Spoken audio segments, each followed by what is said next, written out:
sama kita jalani, lewati masa-masa yang berarti.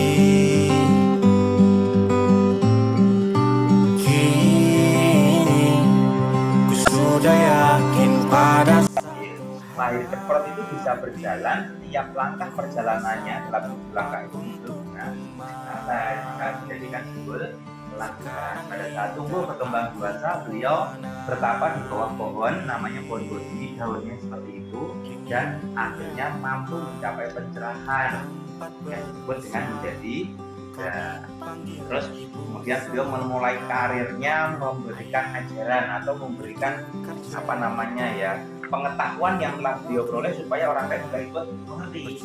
Maka dikatakan membabarkan dhamma atau memutar roda dhamma, maka simbol juga roda dengan 8, karena nanti akan ada roda juga yang ujungnya duanya, itu simbol dari roda kehidupan. Jadi bahwa simbol rupa di mana rupa atau candi sebenarnya sebagai sarana untuk kehidupan aku binatang. Ya, nah termasuk sudah sendiri pada saat kan dikremasi, kemudian sisa abunya atau sisa jasmadnya tidak menjadi abu alhamdulillah, tapi justru menjadi kristal, bukan yang mengkristal dengan warna-warninya tidak, dan ditempatkan dalam ketupat, maka ketupat itu sebagai simbol kematian. Kalau untuk mengerah gambar ini sebagai simbol harapan, sebenarnya harapan dia yang menjalani kehidupan dengan penuh kemurnian, mulai dari punya kesadaran, kebenaran, kesucian, itu bisa menampilkan pribadi seperti merak yang bisa menarik pasangannya bukan dengan menggait, tapi hanya menunjukkan keindahan merak sebenarnya merak. Artinya setelah kita mempunyai kemurnian batin, bisa menjadi contoh orang lain, bisa menjadi teladan bagi karena di bagian paling atas sampai ada kepala gajah. Ini nanti secara keseluruhan nanti kita menjadi simbol atau nanti akan namanya itu kepala gajah, telinganya itu kuda, kemudian punya sayap elang, kemudian punya sisir dan nanti kita lihat kemudian di hidupnya itu yang bagaimana bisa menjalani kehidupan, mencari penghidupan kan? Tetapi kita juga diajari harus punya rasa puas diri, jangan terus-menerus hanya mencari, tapi ada kalanya kita menikmati, yaitu seperti ngomong, menikmati proses itu, mensyukuri proses itu supaya apa? Supaya batin kita menjadi terbebas, bahkan mekar seperti kupu-kupu yang akhirnya bisa terbang dengan indah dan menikmati alam semesta yang indah. Kemudian di paling kiri ada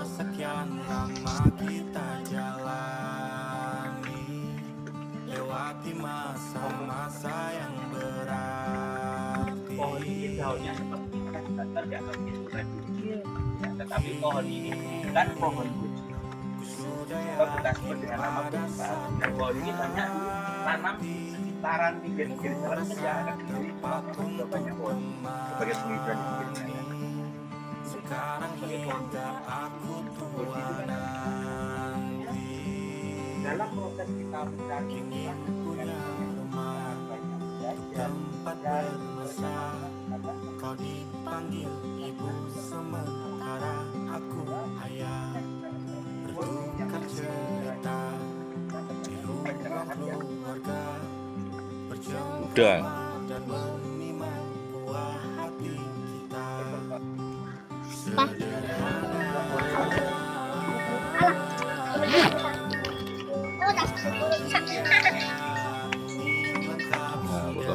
Halo, Kewan.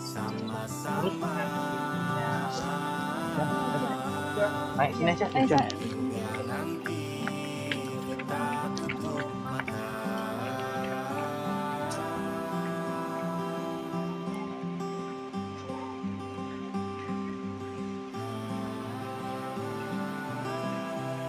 Ajaran Buddha, orang yang meninggal itu bukan berarti finish atau total sudah tidak akan lari kembali.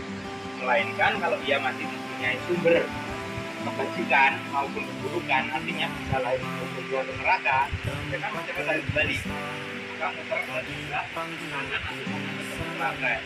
Bagi judul belajar gambar neraka. Terus lagi muter lagi di sini ada gambarnya orang selanjutnya kita ngapain? Maka ia akan merangkai keburukan maupun keburukan yang baru yang disebut dengan karma. Jadi karma dulu. Kemudian informasi seperti setiap orang masuk ini selalu dengan yang namanya Tuhan yang baik. Karena itu menjalankan suatu kebijakan jangan diganti. Itu tidak bisa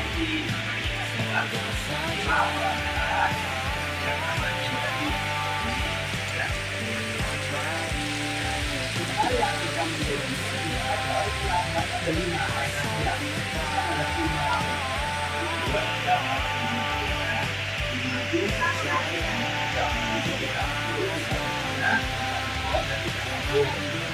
kemudian di orang yang paling kan ada bentuk kotak-kotak, artinya orang itu kalau kita mabuk Al-Quran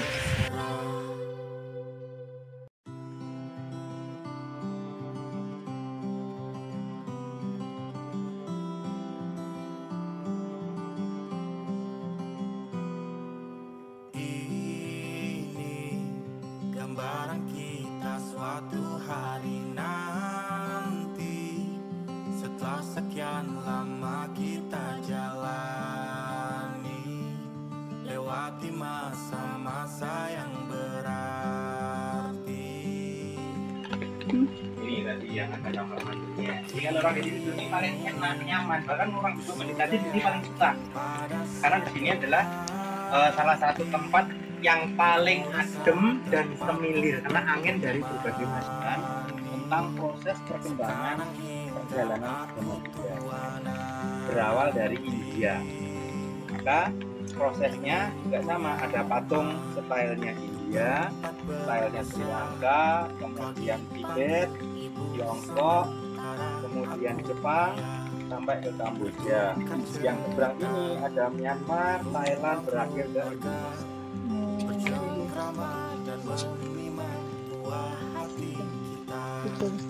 Kemudian juga sering datang ke tempatnya para ulama, para guru, bagaimana memberikan manfaatnya tidak selalu karena otomatis orang yang rajin datang ke tempatnya para ulama akan dapat nasihat.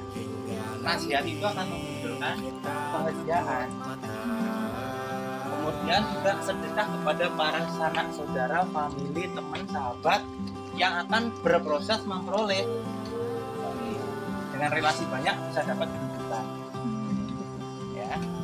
Nah, kemudian sedekah di situ nampak dengan materi. Ini yang non materi, bisa dengan tenaga, dengan pikiran, ya, selalu bersimpati simpati.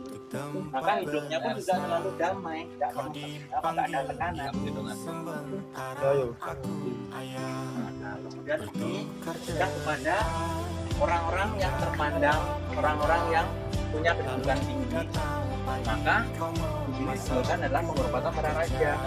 Persembahan-persembahan ini seperti halnya kita memberikan pajak kepada negara.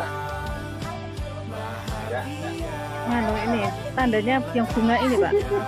Bunga ini adalah sebagai simbol dari pohon kemakmuran, atau sering kita dengar cuma biasa ada yang senang dengan wewangian karena dengan wangi-wangian konsentrasinya bisa dari tubuhnya keluar air dan api bersamaan antara atas dan bawah.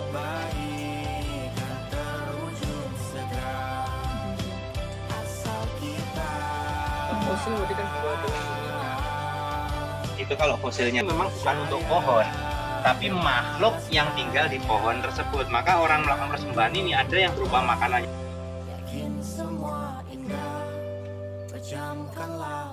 Hanya menggunakan pemberat atau beban di bagian dasar. Yang mana berbedanya ini dengan yang di tempat hijau berkerucut tadi, ini nanti disiapkan untuk para rohaniwannya. Jadi kalau ada para biku yang meninggal, abunya jika berkenan bisa ditempatkan di sini. Karena kan tempat abu di tiap-tiap wihara hampir ada semua. Jadi dari bawah naik ke atas ada simbol dua sisi.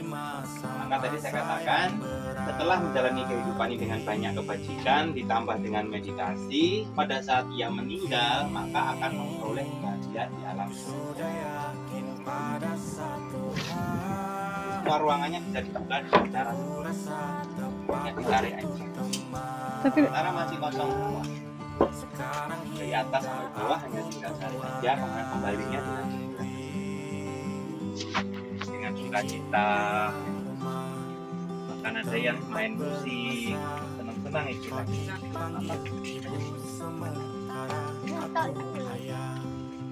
Untuk reliefnya ini ada yang sama persis dengan yang di Candi Borobudur, ada yang tidak sama karena ini dimunculkan. Dimunculkan artinya ada satu cerita yang bagus atau gambar yang bisa kita jadikan contoh, itu yang kita pakai.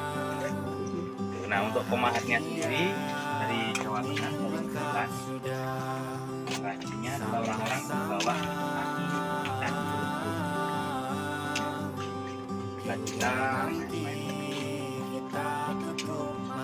dan pasti ada ini nggih.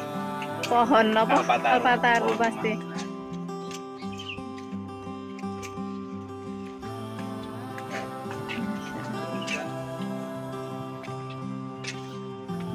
Buka sandalnya mama. Sekedar. Dari Malang, ya. Cuma di sini kita tidak sebut sebagai Candi Singosari atau Candi Sumbrawan, melainkan kita sebut dengan nama Candi Bubrah. Kenapa? Karena struktur bangunannya sama dengan tempat aslinya yang sudah runtuh, atapnya ini sudah putus, rusak. Ya. Nah, ini juga nanda begitu kelihatan dari sini sudah kelihatan. Yang hitam itu nggih. Ya, ini ada. Tanda itu apa? Berapaan?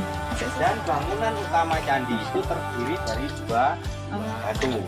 Dasarnya menggunakan batu putih yang sifatnya dingin karena marmer dari Itali. Kemudian yang atas batu hitam sebagai batu lava Gunung Merapi. Sifatnya panas. Sebagai simbol bahwa setiap makhluk dalam kelahirannya mempunyai kualitas baik. Setiap orang yang memahami pengertian kehidupan ini maka akan mencari yang kualitasnya putih. Maka dari gerbang itu naik ke sini, di balik pohon ini ada gerbang kembar. Yang nggak nampak kan ketutupan Yang pohon. ini yang jalur Ya. sini sama jalur. Ya, ada gerbang kembar, yang bawah itu namanya gerbang malu, yang atas gerbang takut. Malu berbuat jahat, takut akibat perbuatan jahat. Kemudian lagi ke sini ketemu dengan lingkaran besar yang seperti roda, dan di tengah ada pohon ini yang namanya pohon bodhi asli. Mirip kan daunnya dengan yang di sana. Ini tadi bodi palsu ini Nah, bodi. ini asli, bahkan benihnya kita ambil langsung dari tempat di mana dulu sudah mencapai pencerahan di India. Nah, kemudian naik ke sini ada patung 4. Yang bawah itu posisi duduk dengan tubuhnya agak miring, bahkan kepalanya deglek. Artinya orang yang kualitas batinnya masih setengah-setengah, bisa dikatakan masih ada keraguan, untuk menghormat kepada yang patut dihormat aja masih ragu-ragu, oleng. Maka simbolnya orang yang hormat aja kepalanya miring. Naik lagi di sini baru ketemu dengan orang yang berdiri tegak, kokoh, lurus, artinya orang yang kualitas batinnya sudah mantap.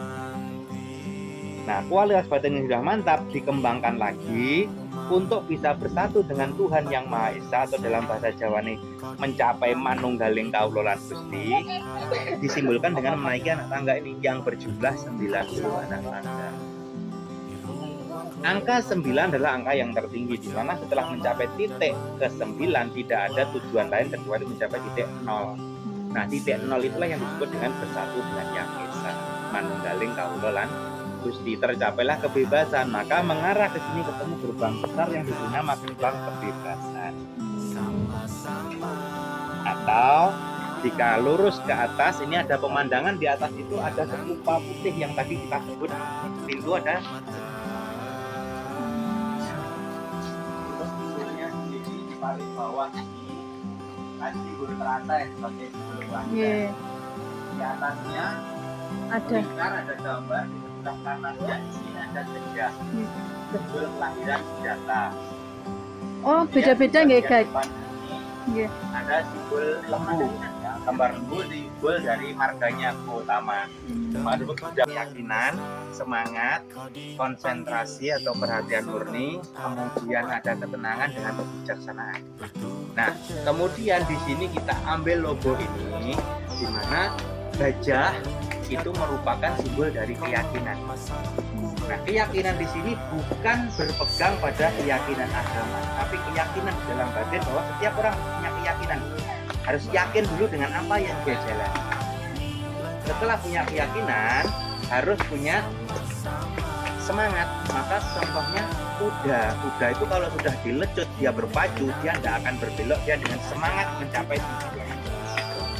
Kemudian untuk bisa mencapai tujuan dengan baik, maka harus ada namanya perhatian murni. Seperti elang. Elang itu kalau sudah mendapatkan target atau mendapatkan tujuan, dia akan mengunci dan lurus ke tempat itu. Tetapi harus tetap dilakukan dengan tenang. Simbolnya ular, sisik ular. Sisiknya kan ular. Singa kan mestinya berbulu, tapi ini bersisik. Nah, harus punya ketenangan, dilakukan dengan tetap tenang. Dan harus punya kebijaksanaan, simbolnya singa. Karena singa lambang kebijaksanaan. Dengan punya keyakinan, semangat, perhatian, ketenangan, dan kebijaksanaan, bisa menjalani proses kehidupan berbentuk lingkaran. Itu adalah simbol dari lingkaran kehidupan. Menjalani kehidupan yang hidup ini selalu ada namanya dua kondisi berpasangan. Setiap orang pasti punya atau dapat, ya. Pasangannya ada 4. Apa itu? Kalau sudah dapat suka ya pasti ada duka. Ada untung, ada rugi. Dipuji ya dicela. Kadang dapat posisi tinggi, kadang juga di tempat yang rendah. Semua orang pasti mengalami. Kalau punya 5 kekuatan ini, apapun posisinya, apapun kondisinya akan selalu happy. Nah, inilah simbol dari wihara Budi Diri, ya, dengan menggunakan pilar 5 kekuatan atau pancabala. Bermesra, kau dipanggil ibu sementara aku ayah. Bertukar cerita di ruang keluarga, bercengkrama